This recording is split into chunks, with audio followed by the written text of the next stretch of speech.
Assalomu alaykum ijtimoiy tarmoq kuzatuvchilari, hurmatli obunachilar. Ushbu video tasvir Surxondaryo viloyati Muzrabot tumani Yangi Hayot mahallasidan bo'lyapti.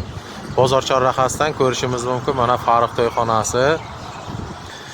Fuqarolardan tushayotgan murojaatlarga ko'ra, keksa otaxon, onaxonlarimizni, bizga o'xshagan nogironligi bor shaxslarni mana shu svetoforimizni qo'ng'iroqchasi chalinib, kecha-yu kunduz fuqarolarimizni sog'lig'iga yomon ta'sir qilayotgan edi. Shunchaki og'zaki telefon orqali murojaat qildik Yangi Hayot mahallasi raisi Bobur To'raqulovga. Har bir fuqarolarimiz ham qilayotgan murojaatlari ijobiy hal bo'lyapti. Buning uchun rahmatlar aytib qolamiz. O'zbekiston kelajagi buyuk davlat. Mana shunday tumanimizda, viloyatimizda, shaharlarda, xullas O'zbekistonimizda mana shunday insofli, iymonli, diyonatli rahbarlar ko'payaversin. Hammaga rahmat, xayr, salomat bo'linglar.